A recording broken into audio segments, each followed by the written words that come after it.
I don't know. I tried to because we got to do all these radio interviews and stuff, and I'm always like, man, let me. Yeah. No. Yeah. I try to because I take over. I watch. This is so funny. When I was learning how to do radio interviews, I used to watch Tracy Morgan. Yeah. That dude will take over. Yo. Yeah. I saw him climb on the table. Yeah. See you. Yeah. I saw him climb on a table. Like the interview was getting boring. He just climbed on the news desk and started. Yo. Yeah. But I mean, that's the extreme. Yeah, but he's hilarious. Yeah, I'm very much a Tracy Morgan fan, particularly like his return back to entertainment after his accident or whatever. Like he really found a nice balance between. I mean, you said you're a hobbyist comedian. Yeah. I'm a stand-up fanatic. I'm a stand-up comedy fanatic, bro. Like so when I was super young. We totally should have done an intro. Gumbolaya podcast, C.A. Purcell talking to Dave Stevens. Woo. We've been yapping and I totally forgot to do this stuff. He's the producer of Scales. Our next single coming out October 27th. We're just going to keep going. Here we go. Praise and production.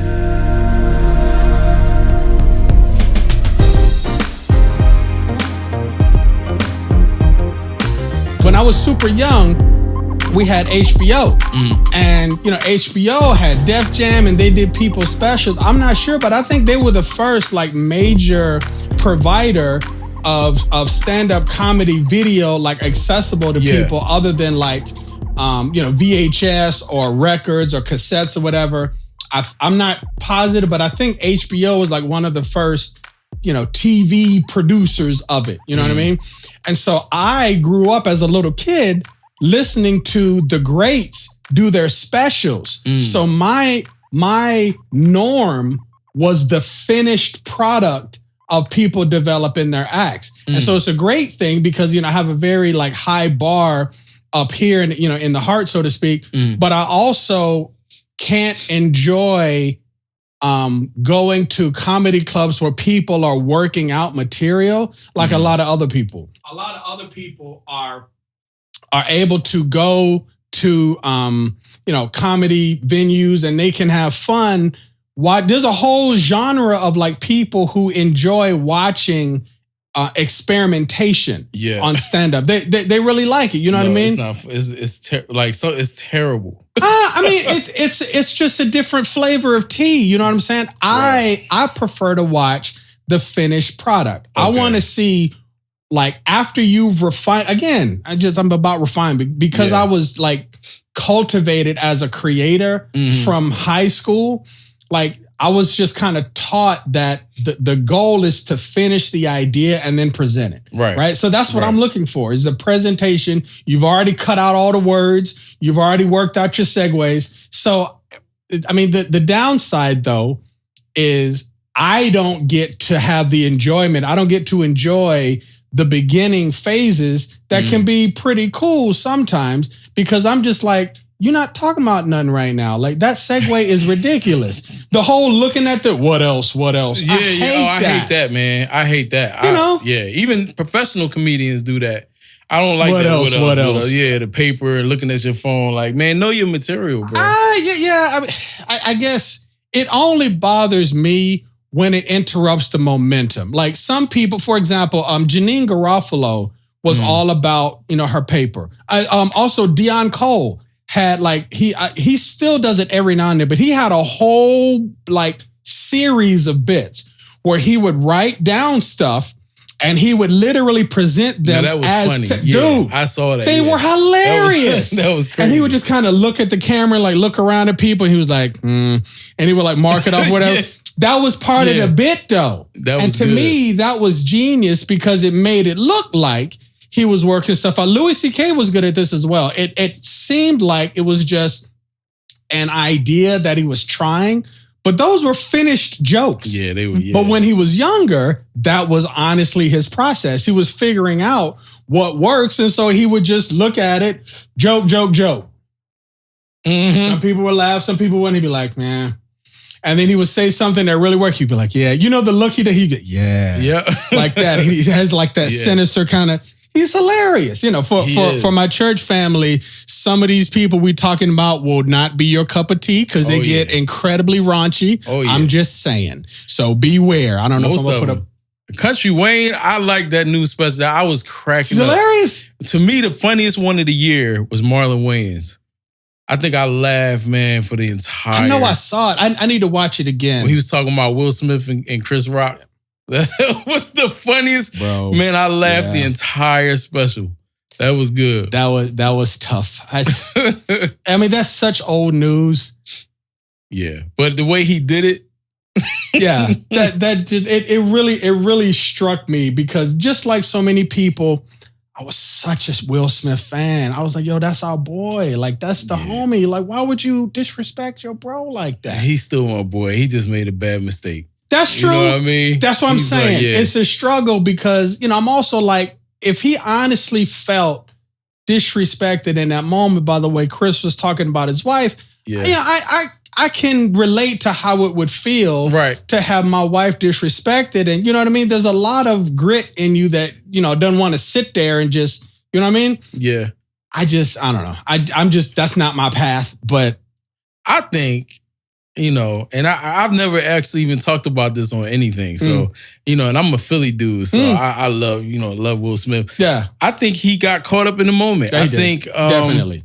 Everybody. I have too. So I can't judge somebody on one moment. He's done so much more amazing things in his life and his career. He's blessed so many people. That was just a heartbreaking moment, and it happened, and it's over. Yeah. He paid for it over and over and over again. Yeah. And he got caught up in the moment, and I think it's a lot of pressure from. It's a lot of things. People call him a soft rapper. People. Just over the years, that dude been bullied a little bit. You know what I'm saying? And then the whole red table thing and all that. That was a lot. So, I think in that moment, he just, it all built up and he just... And also, who knows what might have been happening recently. Right. Like in his life. So that's what I was saying. It's still a bit of a struggle because I never would want to judge somebody because, I've had my moments where I've, made bad decisions or whatever. And I don't recall everything he released in terms of like his public response to the situation, but I don't recall ever seeing a moment where he was justifying his decision necessarily. Like he expressed remorse, he expressed contrition, he expressed regret, and he made apologies and whatnot. So we got to live and let live and be respectful and encouraging to the brother. It just broke my heart a little bit, but Chris definitely got back. Like, he did. Did you see his? Oh, I saw his. I saw his, bro. Yeah, I was watching, and me and my wife were like, "Woo!" There was some moments where, like, I mean, because I'm a Chris Rock fan to the bone. There was some moments where I was just like, "Yo, that was rough." Yeah, like. Yeah. Good Lord. And he waited so long. Again, I like the finished product.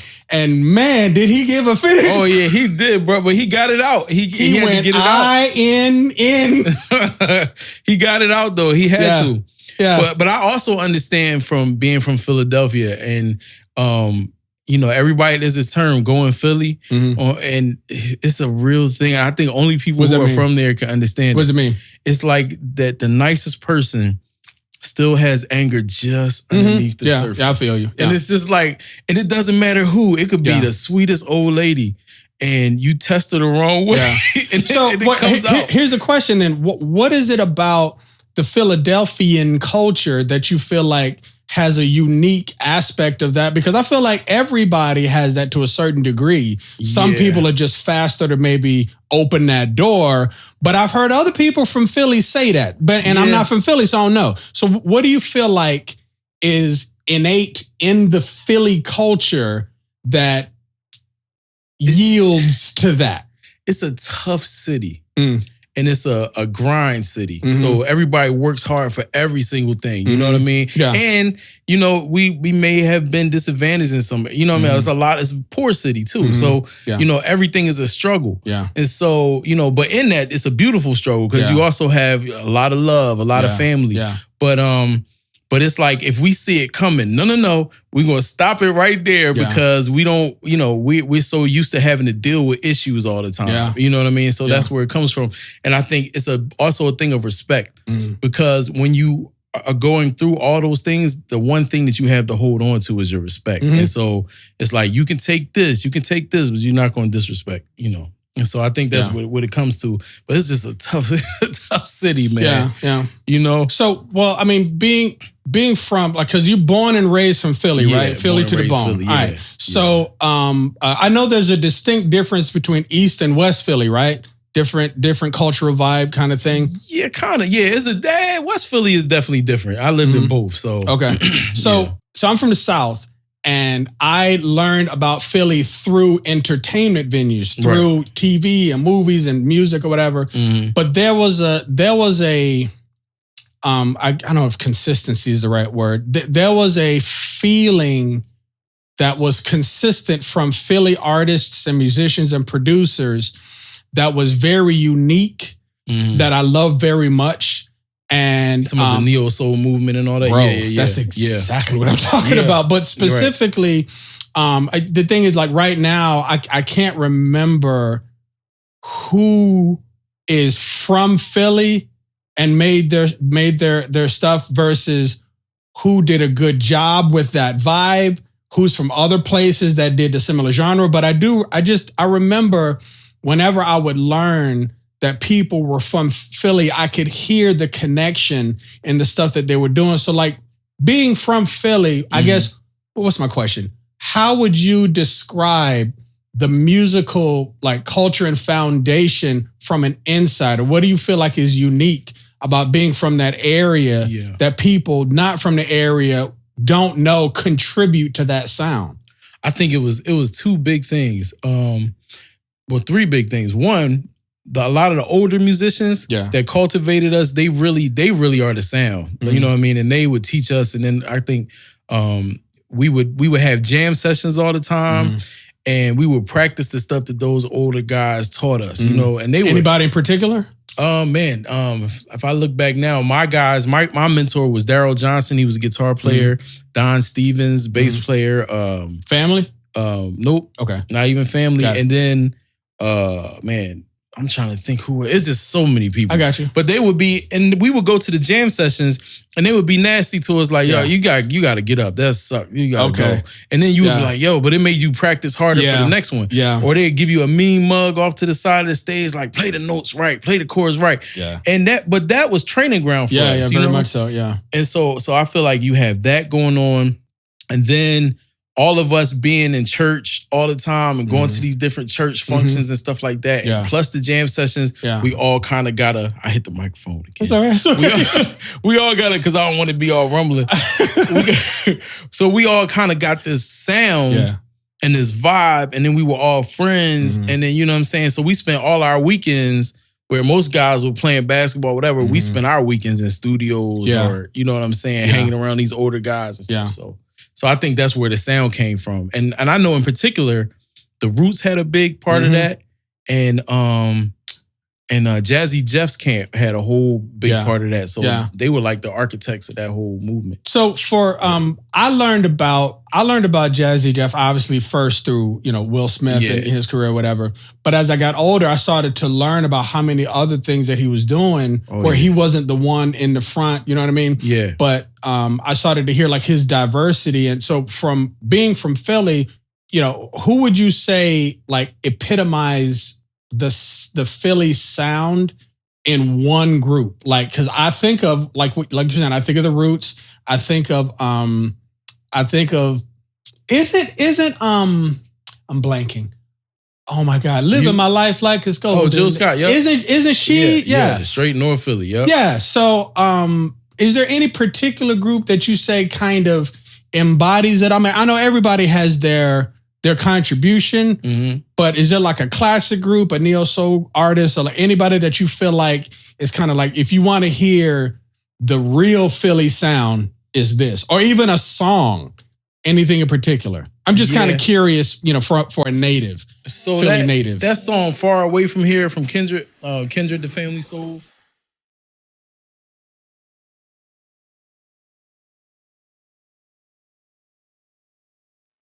Okay. That's just completely Philly. That's oozing with Philly. Okay. And then that Jill Scott's whole first album. Yeah. Anything that Dre and Vidal produced. Okay. All of that stuff. What else would I say is? I mean, those are great examples because I'm definitely 100% familiar with Jill's like debut, or at least her professional debut. Yeah. I don't know if she did like other stuff before. But that first one, dude, it was on repeat. Yeah, because it was on repeat. Because what you also have in that is elements of Philly International Records with Teddy Pendergrass and the Stylistics and all that. Teddy Pendergrass, you said? Yeah. I thought you said Teddy Riley. No. I was like, I thought he's from somewhere else. No, Teddy Pendergrass, all that old school. Yeah. That music influenced the neo soul generation too. And they really did a good job of kind of like taking significant elements without sounding like they were just regurgitating it, whatever. Right. That was an amazing project. If I'm not mistaken, didn't the Roots do a lot of those tracks on Jill Scott's first? No, so a lot of that is Dre and Vidal and Jazzy Jeff's camp. Oh, that's right. That's what I meant. That's all them doing that. Yeah. So I started out I'm friends with all them guys. Okay. Because when we were all teenagers together, doing stuff. But I went away to college and I came back and I was like, whoa, like everything blew up. Yeah. So it was crazy. Yeah. It's crazy, man. So I never really got in with those guys because by that time I had been going for 4 years. So and they probably solidified their camp and they're doing stuff. So we all still cool, but it's just they went on, they did their thing, and they still doing their thing, man. Yeah. Music they producing is amazing. So good stuff, man. Yeah. So when did you first pick up your acts? Like, how old were you? So I started. Let me see. I was 12. Okay. And I first picked it up and then I put it down quickly because I was like, I'm not playing this, man. It's just hurt my hands. Yeah. I was like, I don't want to do this. And then I went to a concert. I might have been 13. I went to a concert and I saw this dude play. His name was George Bell. And I was like, yo, he was killing this guitar solo. Yeah. And from then on, I just started following my guitar teacher everywhere, man. And I think by 14, because that whole 13 year I was learning. By 14, I was already playing for groups and stuff like that. So it took you a year to get performance ready? Yep. Nice. And you hadn't played before? Nope. I was planking along for the whole 13-year-old year. And then 14. And I guess if you're immersed, you can really like soak up a lot pretty quickly. I was immersed. Yep. I bet. Who was your guitar teacher? You said you followed him around. Yeah, his name was Daryl Johnson. He passed a few years ago, but he was. Wait, the Daryl that came here? That came to LA? Okay. Daryl Johnson. He was very focused on music business as well as playing. Okay. He was an amazing player. Okay. But he used to always, now look, this is what he's doing. Now pay attention to this. He was a mentor, I could get emotional to talk about him, but he taught me how to play. I follow him around everywhere. And what he would do is like, hey man, I gotta go to the bathroom real quick. And he put his guitar in my hands. And now we had practice and everybody's looking. Yeah. And I'm like noodling around. They're like, oh, you play too? Yeah. Yeah. Dude, that's a great example of why it's hard to explain to people the advantage that church musicians have over a lot of other beginnings or whatever. Situations like that happen so much in the church setting where you just gotta do it. Right. Before you know how to play, they see you. Your mama told me you play. Get up there. Yeah. And you gotta, otherwise you get in trouble. Yeah, bro. But also when you have a connection to someone that's willing to let you try. So for me, I started playing when I was 4. But, I was doing recitals and, fundamental stuff. And it wasn't, I did that stuff because that's what I was supposed to. But I treated it very much like school. And for me, school was always do what I got to do and finish so I can go back to music. If I got to take your stupid class, fine. And I want to go back to band. If I got to write this stupid paper, fine. Let me go back to band, Joe. Right? Yeah. So that's what lessons were like. I mean, I really loved my piano teacher, but the material just didn't feel good to me. You know what I mean? It was boring. There was some songs that were fun, but just in general, I loved listening to the radio and pulling stuff off. So I played interspersely interspersely.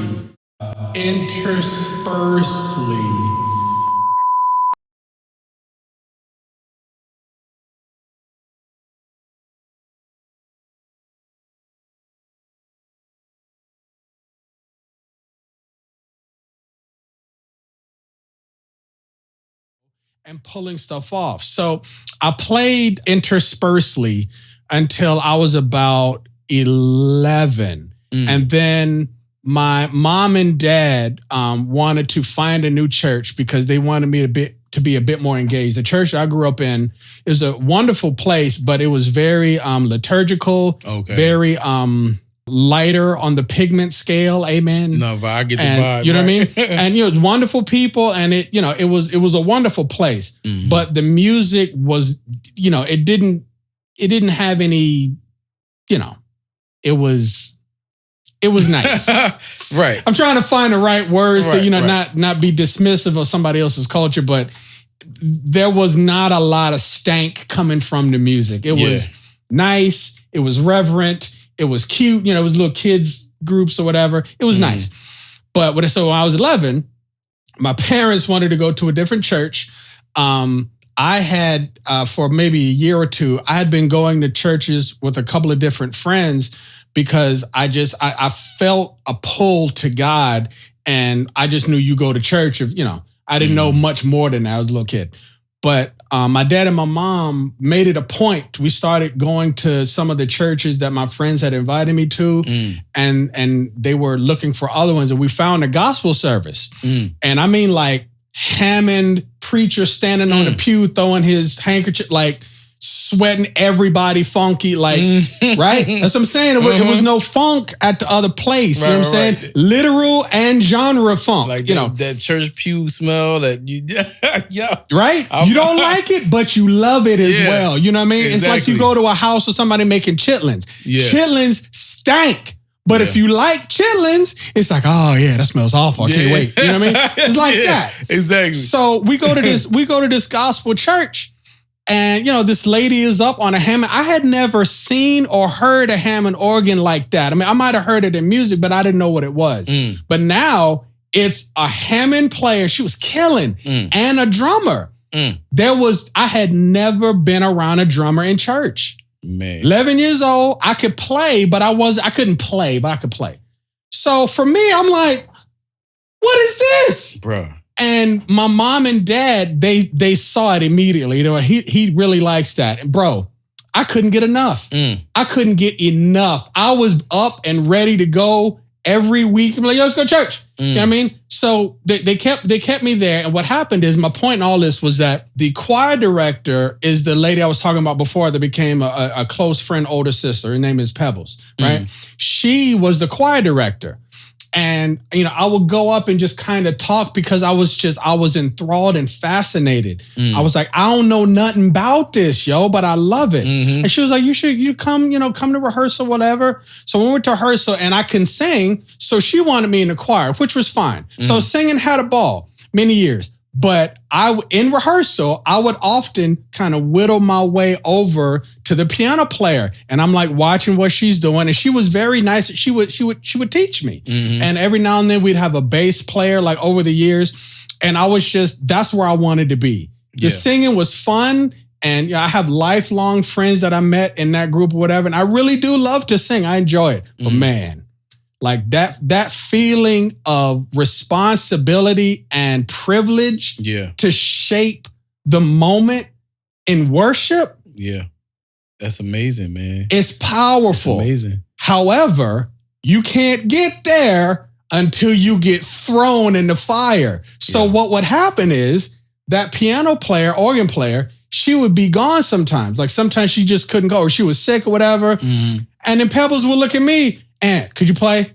And I'm like, huh? So I would have to learn the song in rehearsal, or sometimes on a Sunday morning. Like I remember it from rehearsal, but I know the tenor part. Like, what are we doing?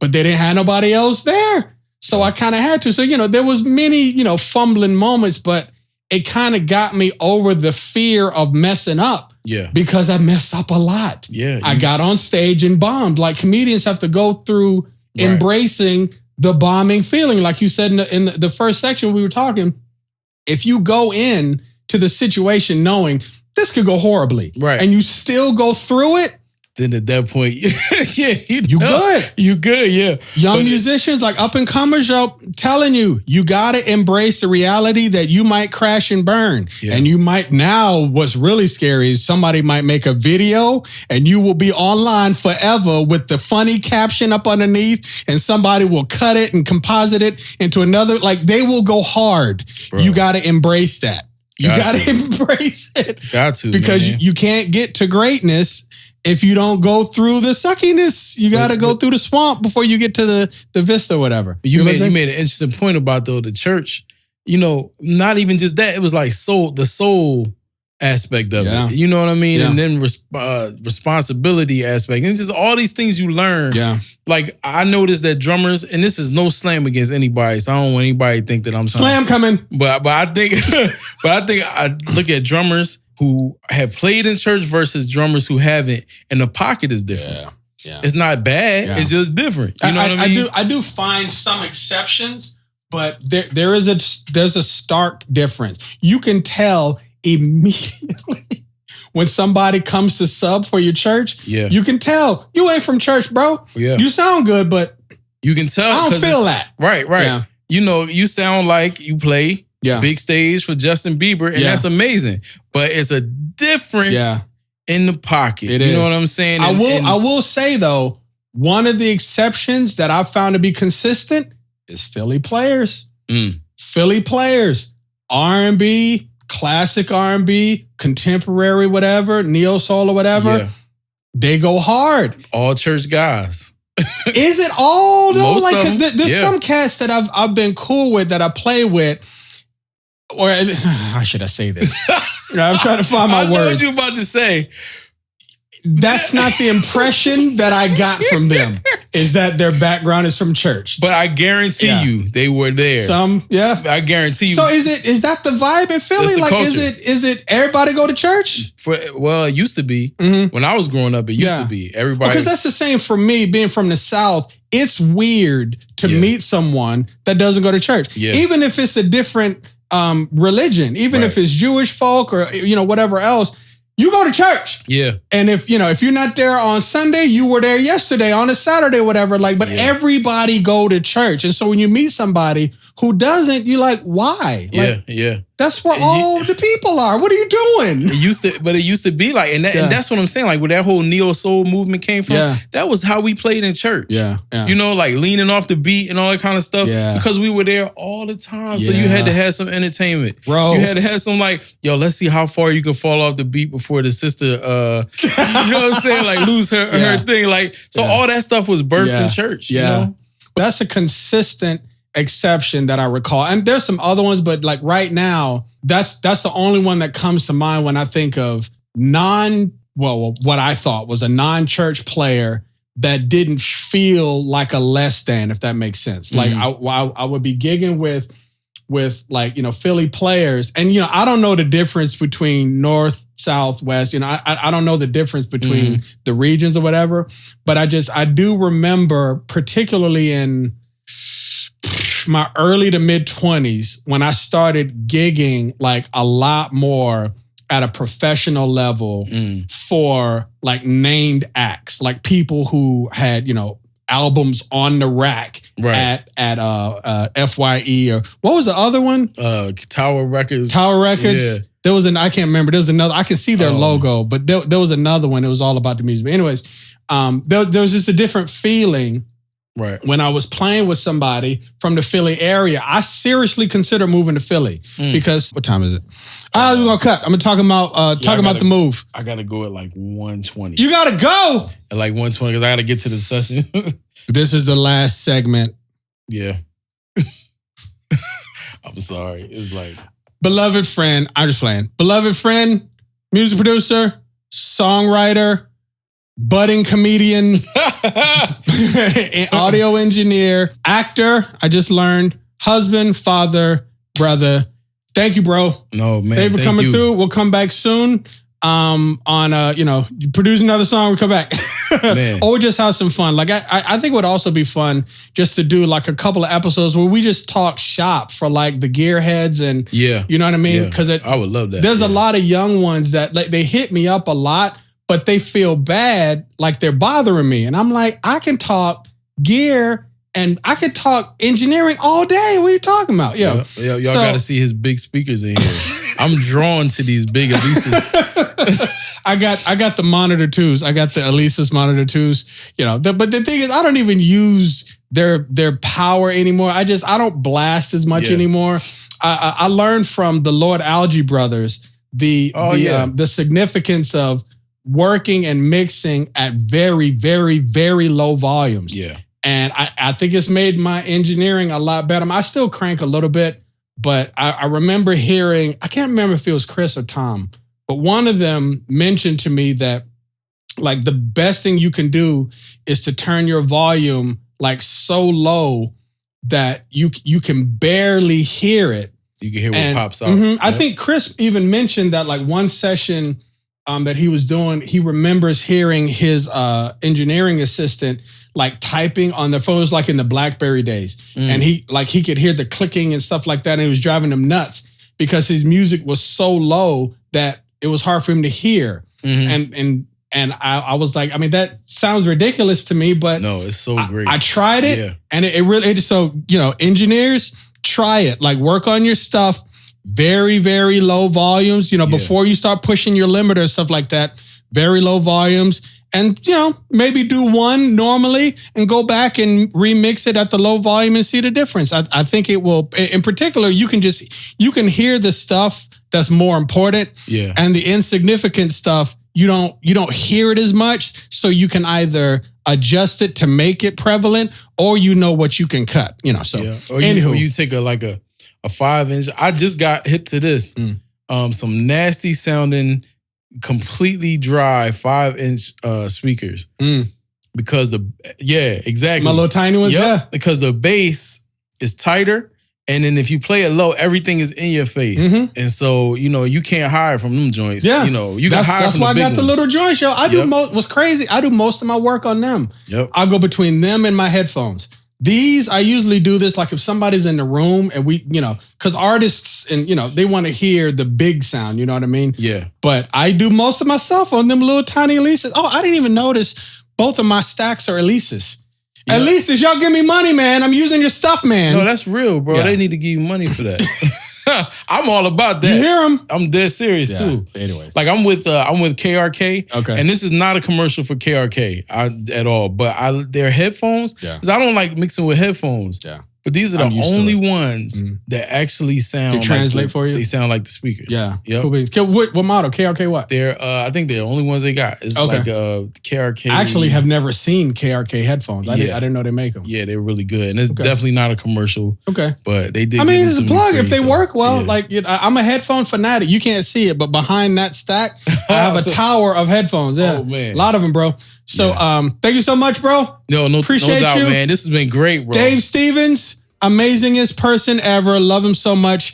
Thank you so much for coming. Bro lives like way down south. He made the trip. It's super early in the morning. I am never up this early in the morning. I didn't know you were a morning worker though, bro. My best work starts at like 6 or 7. Oh no. And then I push into the By then, I'm on to the next phase. But you got kids though. Like you kind of have to. Yeah, I'm daddy Uber at that point. Uber. But you know what what was I getting ready to say? You said I don't remember. It's all right. You got to go though. Right. I'm trying to respect. I'm trying to give you an out. I'll talk forever. Bro, you won't get an out from me unless you take it. Well, let's do it again. Let's do it again. Yep. Gumbolaya Podcast. We're going to do it again. Dave Stevens, C.A. Purcell. Love y'all. Love yourselves. Love each other. Wait. That's what I was going to say. When they look me up, look up David P. Stevens with a V. Because if you look for Dave Stevens, I don't know who you're going to find. But David P. Stevens. David P. Stevens on Insta, also on Facebook. Are you TikToking? You talking? Yeah, sort of slightly. Same thing though, David P. Stevens.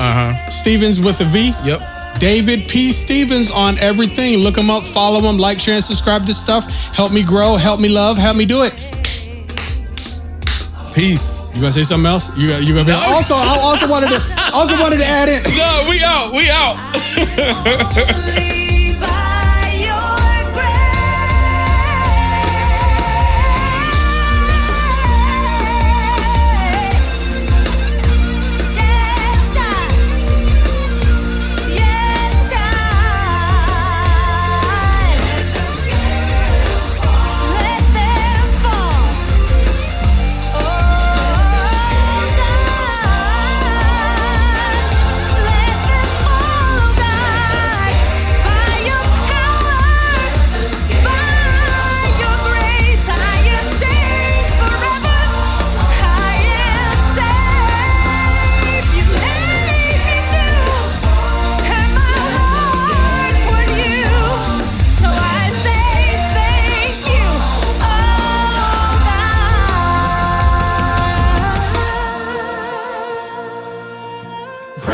Production.